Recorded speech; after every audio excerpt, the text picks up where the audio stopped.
Greetings and welcome to the Old Patrol HQ podcast. I'm your host, Gil Maza.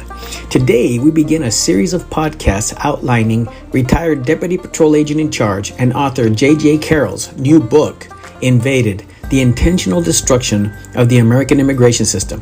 J.J. comes from Class 339, retired out of the NEWTON-AZRAK station at San Diego sector, and he's calling out this administration and the treasonous meat puppet heads of DHS CBP for their criminal complicity in this all-time historic border crisis. The title of the first chapter is The Border is Alive. What does that even mean? Come take a listen. JJ, welcome to the Old Patrol HQ podcast. Thanks again for having me. I look forward to talking about our subject again today. Yeah. Well, look, I've been doing some really serious reading, getting educated on the border, yes. Right? And I was telling you a couple of days ago that I thought it was bad, and after reading this book, you leveled me up like a couple of notches already, and I got it highlighted. I don't know if you can see. Let me put it up there where you can see it, but I got it highlighted all over the place. Good for you. I thought what we do is we would go through and kind of highlight each chapter and discuss, why you wrote it, what was the thought behind it. And the very first chapter, I was surprised. It says the title is The Border is Alive. And I'm going to read the first paragraph just for context here. And okay, we can jump off from here. It says, sounds great. In order to tell this story of our own government's effort to destroy the border and the American immigration system, I must tell you that the border is not just a place where people cross from one nation to another. The border is a country all our own. The border is a living and breathing creature with a personality that is heartless and brutal for both the criminals crossing the border and for law enforcement agents protecting America. The border appearance is harsh, dirty, and unsophisticated. The border loves violence and encourages the worst in people. The border has no compassion and shows no remorse for the pain and suffering that occurs on our land.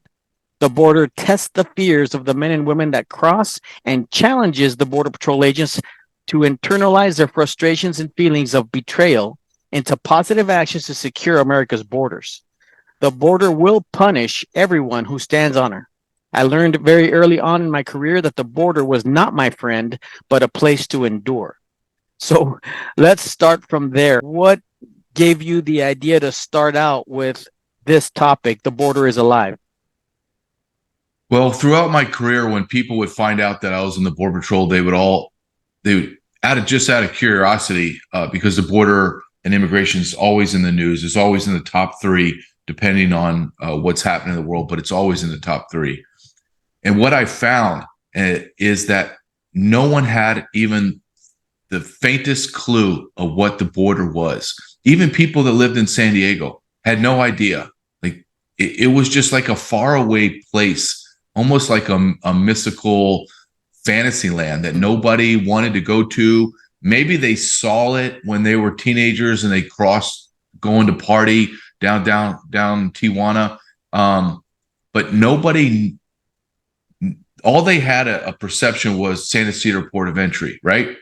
Yeah. Or Otay Mesa. So when you get away from the ports of entry, it's like being on a different planet. And no one understood that. Even, like I said, people from San Diego, but God, anybody north of San Diego or north of the immediate border area, Texas and Arizona, getting to Phoenix, nobody understands what's taking place there. And I think it's done for a reason. People don't want to know, number one.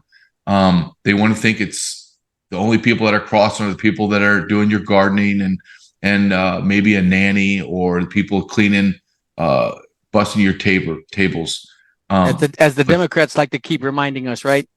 Right. But the border is, I've always thought the border was a living creature. Like it was always adversarial. It always felt that way to me, that the border really didn't give a crap if who was standing on her. It'd be me. It could be, a savage that just raped people and finished his term and now he's coming back.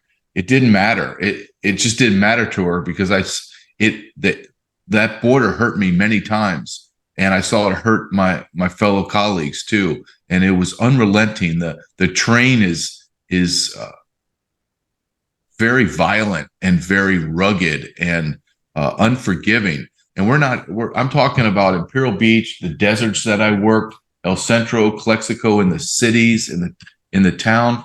You know, you're talking about Otay Mesa, the mountain, and the guys that have blown out their knees and fallen and died. And it's brutal, right? And we're not even talking about the interactions with the people that were arresting. I'm just talking about just the land of it. And I go and describe that you come to work, you showered, you're shaved, your uniform's clean and pressed, and you get in your vehicle and you can start already to feel the dirt because the dust is everywhere in your car, no matter how well you clean it. Oh, yeah. Then you drive out there and you take that first step out of your vehicle and you already feel dirty, right? There's a film that comes over you. Like where I worked in Imperial Beach was my first duty station was utterly disgusting. It's a EPA Superfund. The Tijuana River runs kind of northwest, meaning it runs uphill, if you can imagine. So it's all sewage, raw sewage coming through there. Yeah. So that was why I started my book this way, is because I want people to understand the place that I was talking about and was going to be discussing for the next 200 something pages. Yeah, because you and I both know and have personally felt that the border has taken knees, backs, shoulders. Our agents, range every kind of injury. We've been worn out, right? After wearing that gun belt, that weighed 20, 30 pounds, a backpack that weighed, another 20, 30, 40 pounds, body armor. I'm having hip issues now, now that I'm out, leg issues, things like that from that. So we got that aspect of it. But then it can go, like you said, talking about the brutality of it, it can range from an injury to then when you encounter, depending on who you encounter on the field, it can go from an assault to a rocking incident, physical fight, or even a felony death like Robert Rosas experienced in Campo, right, when he was ambushed out there. So we see the entire range it can go from 0 to 100 miles an hour in seconds out there for us. And not a lot of people realize that. No, and like we're the most assaulted federal aid or even law enforcement agency across America. We're assaulted daily, right? So, and record assaults right now during this administration. Of course, because there is no fear. What are you going to fear? You're going to fear. I remember those ebbs and flows in the Border Patrol where people feared us, and then under Obama, everyone was free, so they didn't have any fear. And then Trump came over and it changed everything. And then we had that pride. We drove down the street. People were now hiding in the back alleys. They weren't like openly flaunting, like, what are you going to do to me? Mm-hmm. You're impotent, right? You've been castrated. And that's what's happening today. And criminals are not fools. They feel it. We can feel your authority being eroded away. Oh, yes. And you can also feel when you have support and you're backed up and they feel the same. They can feel that with us. This is a terrible time to be in the Border Patrol. It's a terrible time to be in law enforcement in general, but specifically in the Border Patrol. You and I discussed this before. I've only been retired for 2 years. It's not like I've been away for 10 years. I lived the first year of the Biden administration before I retired. Yeah. I saw what was transpiring then, and I could envision, not to the scale that's happening, but I knew instinctively that it was going to get exponentially worse, but I didn't know what the manifestation of that would be and what avenues that Mayorkas would use, parole, CBP-1 app. I mean, couldn't even 2 years ago, you couldn't envision somebody coming to you and telling you that they're going to put an app on an iPhone and that's going to let you in the country. I mean, even I back then would go, you're insane. There's no way that's going to That's happen. ridiculous. Right? Yeah. Yes. So, but this chapter is important to me because when I laid out the chapters that I wanted to write and what I wanted to write about, that was the first two come to my mind. Is I need to some way be able to articulate or at least try to paint a picture of what the hell this place, the border, is. Because again, nobody knows. They really, truly don't know what it's like to be out there by yourself in the middle of the night. It's surreal. Well, I know that in my experience out there, it ranged from beautiful, breathtaking to completely terrifying, right? And here's the thing, right, JJ? You know that one of the reasons why America has no clue of what the border looks like is because we're doing our job. If they understood it, they really stopped to think of what crosses that border in the middle of the night, of what goes across there, and the people that want to do them harm or cause harm or bring in dope or bring in people or bring in whatever it is they bring, which now the cartels control most of it. That's undisputable. They control most of it.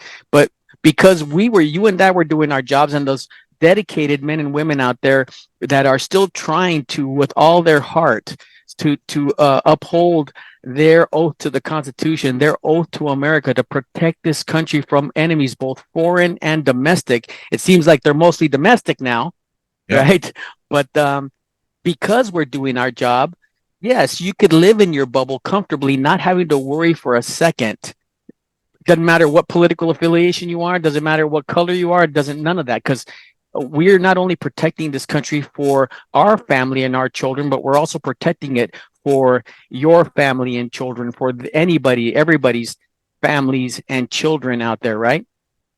Yeah, that's what we were doing. And the hardest thing for me to stomach is the fact that my career over those 24 years, in a realistic sense, meant nothing in today's terms, because everything that we did has been destroyed. Everything that I did was destroyed. When we go back to the end of 2020 with Trump, you see a border patrol where the pride was off the charts. ICE, the pride was off the charts. We were shutting the border down. I was getting 24-hour daily reports of 150 to 450 people arrested across the northern and southern border. That's a nothing, right? That's one person crossing, and you could count the getaways, because you could count, 2, 3, 5 people. And then by the time Biden came into office, we were already at 5,000 plus arrests and counting 3,500 getaways, 1,500 getaways, which I knew instinctively was wrong. Yeah. But to see that, and to know from a guy that's been on the ground level, and a guy that was in, quote, senior leadership within San Diego sector, I knew that you could see the light at the end of the tunnel. After 24 years, I was looking at that time, 23 years, I was looking and thinking, dear God, if Trump can get reelected, I could end my career with the border secure. I mean, I couldn't, back in 1997, when I was a trainee, and tell me the border was going to be secure. Yeah. There's no way, man. There's no way, with the political non-backing that we'd have. It's unbelievable that we're here today with about 15 million people let in 30 months under Biden. And if we would have had Trump in within his first year of his second term, we would be detailed to ICE right now in order to get rid of everyone in our country that's illegal. It's almost as if there would be a complete alternative universe in the world of Border Patrol. Yeah. And I can't fathom, you and I talked about this, I can't fathom what it's like to be a Border Patrol agent right now, because the agents now are saying, well, it's not that bad. And you and I and older guys are saying, no, you have to understand, this has never happened in the history of Border Patrol. Not even like, well, I remember this time. No, exactly. I was on a podcast the other day, and they were asking me and interviewed, and they asked me, well, what's the difference? And I said, okay, let me just, for people to understand, when me and my colleagues arrested somebody, they were either voluntarily returned to Mexico or they were set up for deportation. No one was released. And I said, I need to make sure. I remember saying this. I looked at the camera. I said, 0 people were released. Like 0. It's not like, well, some people. No, 0. And I said, today, everybody gets released. And they go, I said, yeah, the high 90 percentile, everyone gets released. Yeah. And then the ones that are not released, they go back to the border, and then they just walk about 10 miles away from the port of entry, and they cross because there's no one there. So in effect, everyone's coming into America. Well, and people can't wrap their brain around that. Yeah. Well, also in the peak of this putrid administration, right? The last 925 days, we were getting 10,000 bodies a day, right before Title 42, if you remember. They love to tout the numbers the day after Title 42, 70% decrease. Well, just this morning, just right now, when I got up and I was doing a little bit of prep for this program, RGV sector just apprehended because or encountered, right, because they didn't have to chase them, they just gave up. 1,100 in the past few hours. Mm-hmm. Right. So the numbers are already going up again. And you and I both know, and we talked about it, that there's at least 2, possibly 300,000 coming in every month in every way, shape, or form. Yes. And we're not even talking about the getaways, right? Mm-hmm. So, I mean, if you look at, this is where CBP has done a great job of marketing and creating the narrative. I will give them credit. Their public information office has been masterful at this with the collusion of the media. Is when they talk about apprehensions and arrests, you have to listen to their terms. This is what's happening on the Southwest land borders. And you got to understand that they're focusing in all their data on that. And they don't tell you about what's happening in the northern border or the coast or the ports of entry or the ports of entry at international airports. Yep. And that's where they're hiding the other 100,000 a month. It's frightening when you think about it. We're averaging between 250 and 300 people every month are being arrested or accounted on the border. And you throw in another minimum 200,000 that are going as Gulf. Yep. So you're looking effectively at 500,000 people every month are crossing this border. And I'm being very conservative here. Yeah. Under that. I agree with you. But one of the parts in your book that really stood out to me is your quote of Dr. Cantu, and I got to find my glasses again. Sorry. You say here, and this is you quoted Dr. Norma Cantu, who's an associate professor of English at Laredo State University. And she wrote an article called "Living on the Border, a Wound That Will Not Heal."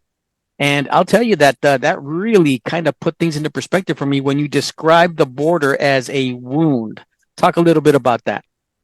Well, when I was doing research, I really believe that and you know this, being on the border, it's just not the border, America, and Border Patrol.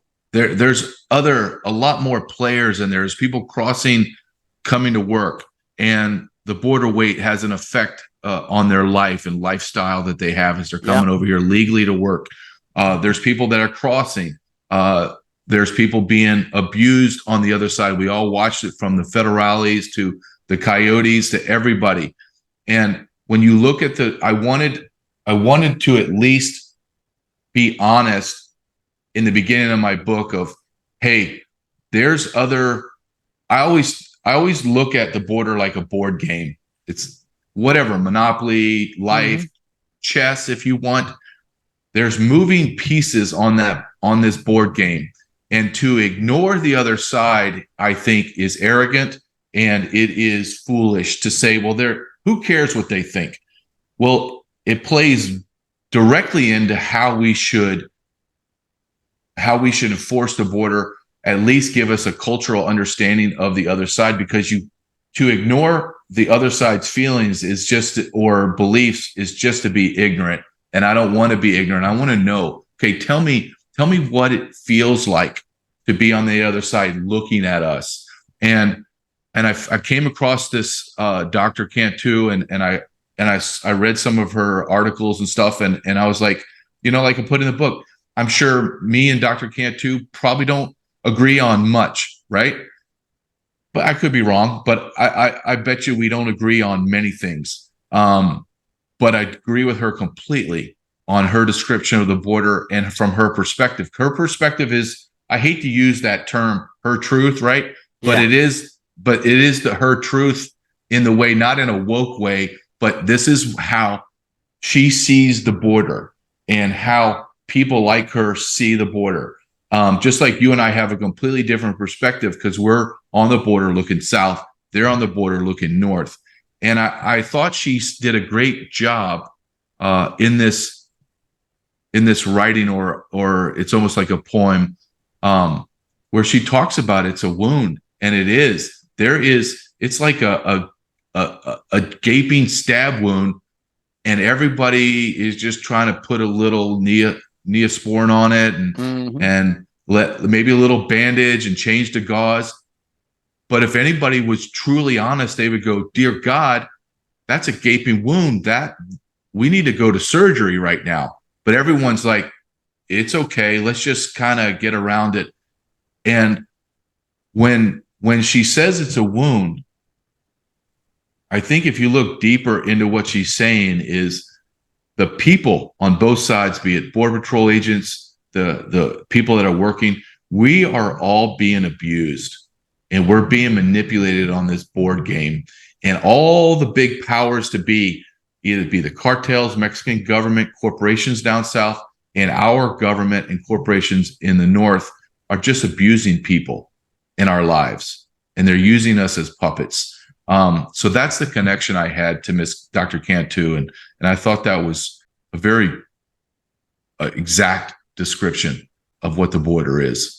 Well, yeah, and the thing about it is, either you get wounded, right, and you get hurt, or you go to a doctor and you get cut so that you can heal. And I don't think, let me know if you agree with me on this, that any Border Patrol agent, in fact, most Americans don't have a problem with commerce between Mexico and the United States, right? In other words, we don't mind people coming in legally, getting jobs, working, driving back and forth every day, right?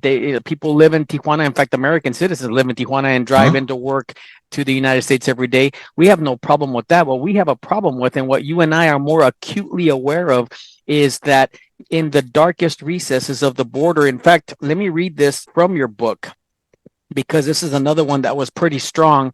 It says, the border changes shape, size, and depth along its 2,000 miles from California to Arizona to New Mexico to Texas. But the violence, hopelessness, and harsh, unforgiving human suffering from rape, murder, and shocking abuse is everywhere. And it says, stories that will never be told are buried with the bodies because sadly human life is worthless on the border. The pain is real, the suffering is real, the neglect from governments on both sides of the border is real. And boy, does that encapsulate the problem.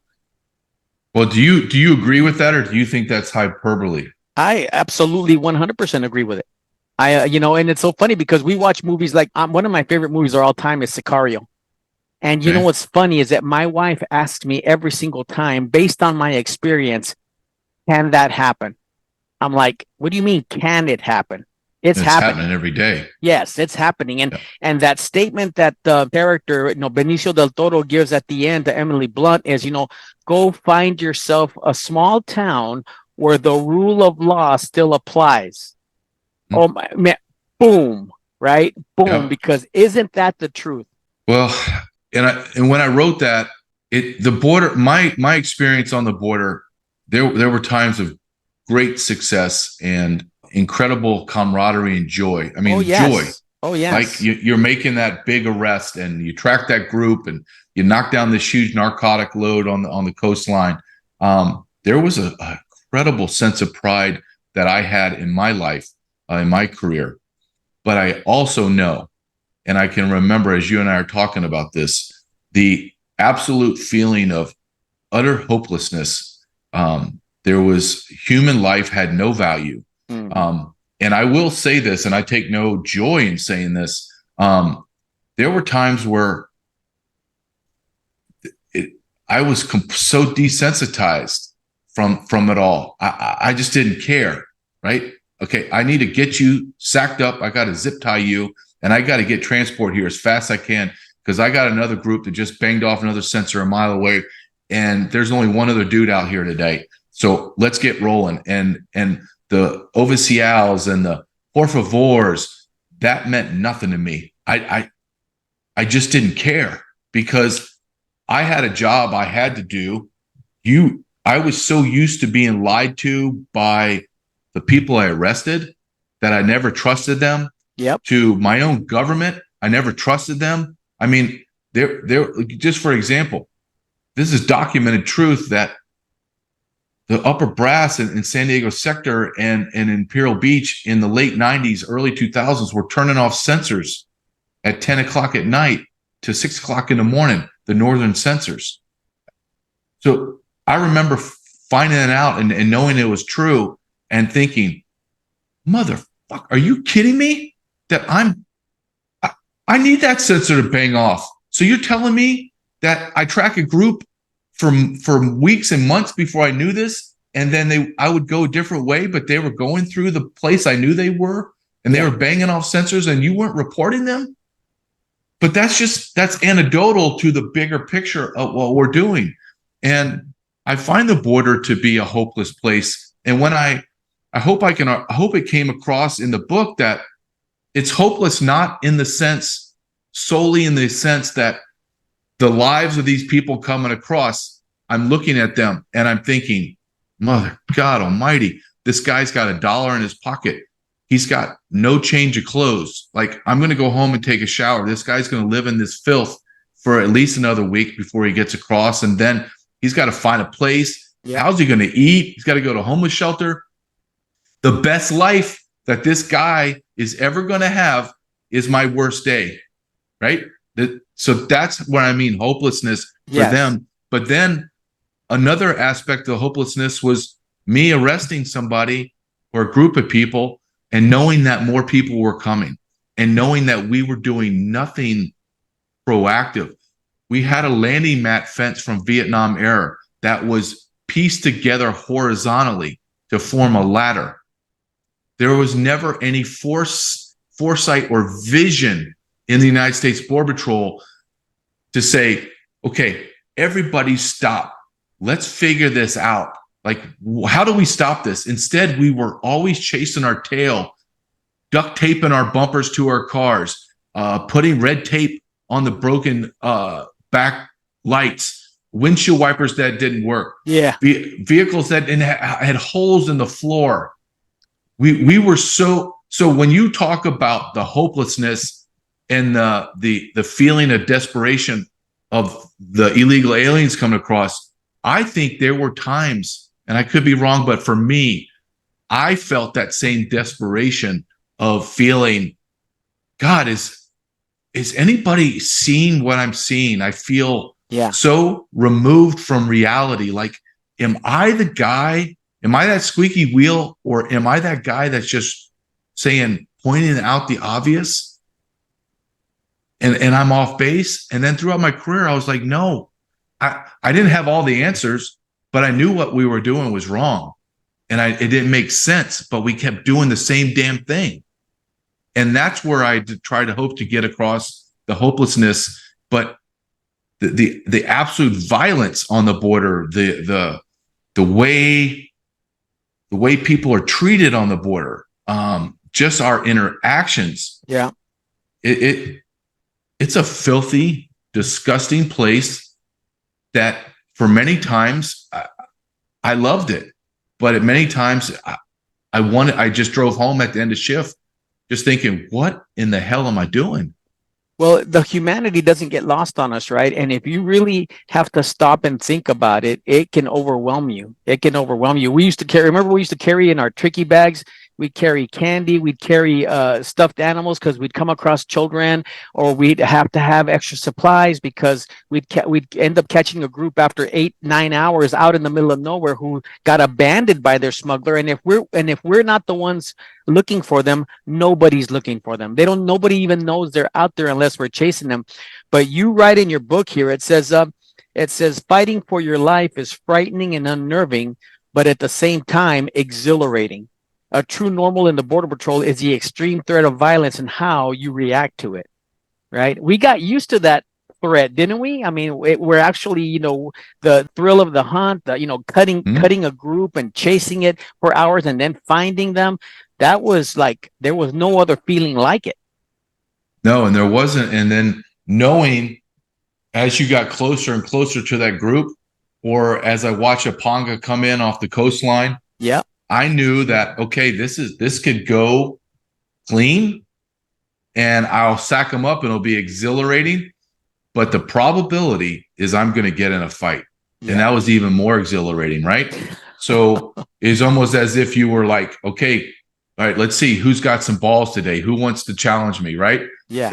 In that insane world that we lived in. Yes. But it was exhilarating. It was a job that I loved, and I think that I was good at. I was not a great tracker, but I was a very determined tracker, meaning I would just stay on it and get it and get it and get it. But it was exhilarating, and that statement alone says a lot about who we are, right? Our character, and that we're all a little bit off center too. If we're going to be very honest with each other, to do that job, as I write later in my book, I talk about examples of working with police and sheriff, and they having no desire to do what we do. In fact, they thought what we did was it, and it's true. Everything that we did on the border, it went outside the boundaries of officer safety and how you're supposed to conduct yourself. Oh yeah, hiking by yourself, hiking at night. You say in Douglas that you arrested the largest group in your career, 53.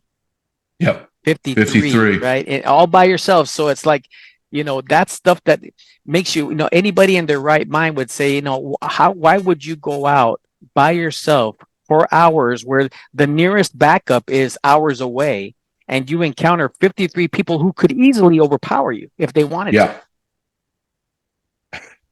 I have this conversation quite a bit when people are talking to me about this. And when I'm done describing what we would do and what I would do, there are times I look back and I think, God, that was so crazy and stupid, right? Like, what was I thinking? How many near misses did we? How many near misses, right? When I hopefully go to heaven, God willing, to show me, okay, this is what could have happened multiple times. But you were so, but then again, like I always come back to, okay, if I don't do it, like I would take 5 guys and myself to a known panga landing of 7,000 pounds of narcotics in Santa Barbara. It would be me and 5 guys against 3 boat captains and 25 mules that were all gang members from LA. Yeah. And if we don't do it, then who the hell's going to do it? Yeah. Like we always just tell them, guys, pull up your big boy britches and let's just go do it. And we would just go do it. Right. Yeah. I just think, and like I write in the book sometimes, is we're not asking for anything really from politicians or the public, but a nice thank you every now and then would do wonders for us, because I know in the depths of my soul that 99+% of the population could never do what we do on the border. I know those politicians, Nadler, Paul Ryan, Kamala Harris, McConnell, on and on and on. Those guys couldn't carry my tricky bag from my locker to my car without shitting themselves, knowing what's going to happen. Yep. Right? There's no way. They could never. I could do your job, McConnell. And I could do it better because I would do it from the premise of I'm going to do it for America instead of you getting rich from China. But they could never, those FBI agents that would come and interview us for assaults and then kind of shrug their shoulders, You could never, you FBI agent in your nice suits, you could never do what I did. I could do what you've done because I've already done it, but you can never do what I do. And that's where I think a Border Patrol agent, current and past, should take great pride that you can never, the vast majority of Americans will never understand, and they can never do the job that we did. Well, and that's the thing that people have to remember, since that's our history. JJ, that is our history and legacy since 1924, and even before that, right? I consider Jefferson Davis Milton to be the first line watch agent long before the Border Patrol was ever established. And that guy used to go out there with one pack mule and cover thousands of miles by himself. He would get one day off a month. He was making $1,600 a year. Right. Jeez. And he had to bring his own guns. He had to bring sometimes his own gear to to do the work. And but that's the precursor to today's line watch agent, who, again, we are expected to traverse the most rugged and horrific terrain, remote terrain, again, in situations where the closest backup is at best an hour to 5 hours to 2 or 3 hours away. And we're expected to show up in that situation, which could be maybe harmless individuals trying to come in, illegally, or it could be as bad as a whole troop of mules smuggling dope armed with M4s. I've had to sit there. I thought I was waiting on a group coming up that hit a sensor, and then I'm in the dark watching long arms come at me, and I can't let anybody know because I can't key my radio. Right. And I have to let them walk past me with my, my balls in my hand. Right. So that I can call him out as soon as they get past me. But, you got guys with rifles and guns walking past you at night, hoping they don't look over and see you, hiding on the side of the trails. So I think that a lot of people don't get the idea that, all you hear right now is migrants and, the poor people, and they're harmless and they're coming in and all that. But they really literally have no clue the reality of it. You say in your book, The Border made me acutely aware that I needed to show it much more respect. Yeah, I did. I fell off the 33 draw and almost died. Yeah, I read about that. And it's just, it's the border was like a body breathing to me. As the chest, took in air and then it exhaled it. That's how it felt like it moved. The border moved. And there was a sense, there was a feeling that it was alive.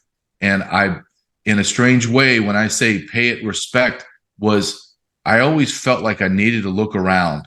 It was changing, right? Yeah. It was either artificially changing, meaning earth movers were building something or moving something, or there was a hard rain, or it was a drought, and the earth became brittle under your feet, and the fences were falling down or being overgrown by vegetation. It was always something different, where you would go into a trail and you go, I'd never seen this before. How did this get here?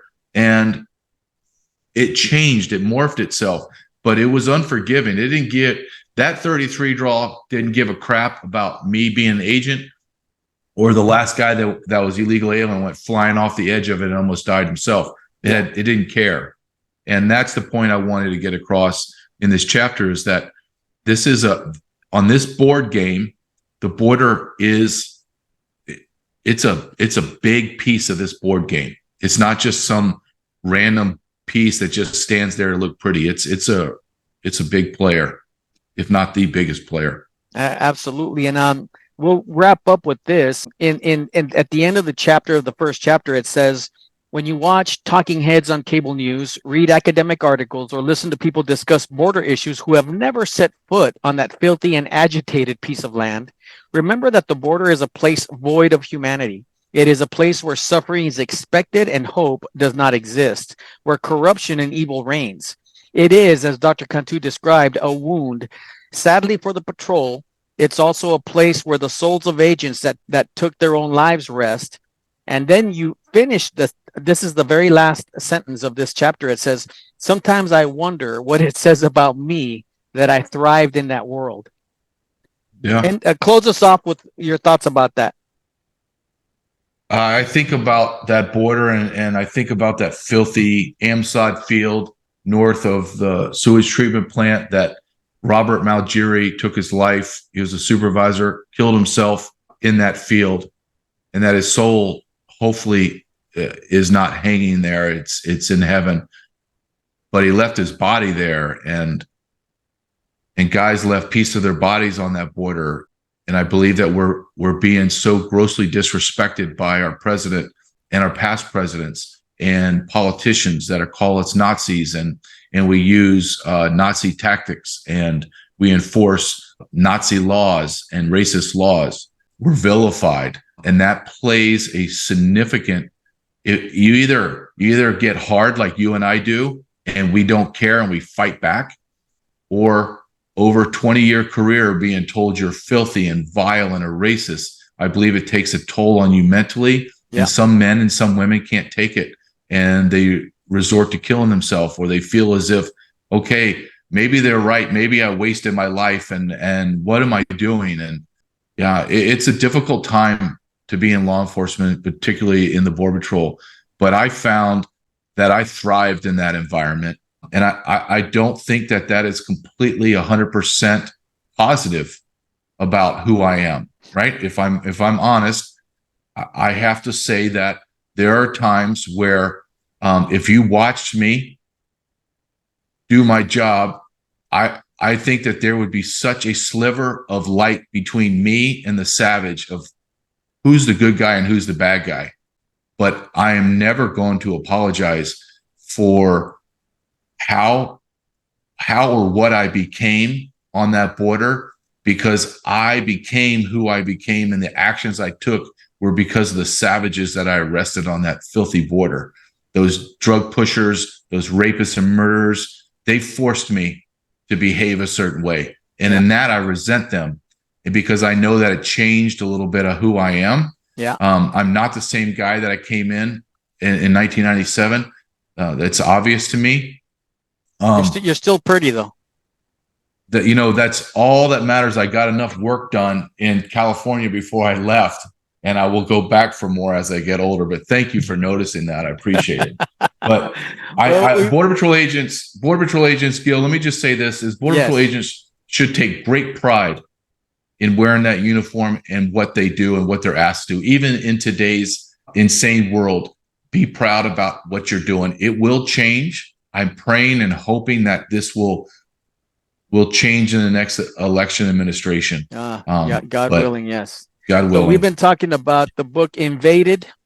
It's the intentional destruction of the American immigration system, with retired Deputy Patrol Agent in Charge, J.J. Carrell. And I thank you so much, J.J., that for our friendship, for our camaraderie, for the way, for you writing this book. And I recommend that anybody that really wants to understand, I mean, they're going to have to put their big boy pants on for this book if they really want to understand the realities of what's going on the border. And we'll get together next week and discuss chapter 2 then. All right. That sounds great. I appreciate the time. We'll see you next week. Thank you, brother. Take care. All right. Bye-bye. Thank you for listening to the Old Patrol HQ podcast. Join us next week when we discuss chapter 2, The Border Present Day Chaos. You can find J.J. Carrell's book on Amazon, and you can find him all over social media on Instagram, Facebook, and Twitter. For more, also follow Old Patrol HQ on Instagram, Facebook, and Twitter, and visit our website at oldpatrolhq.bigcartel.com. Honor first, or no honor at all.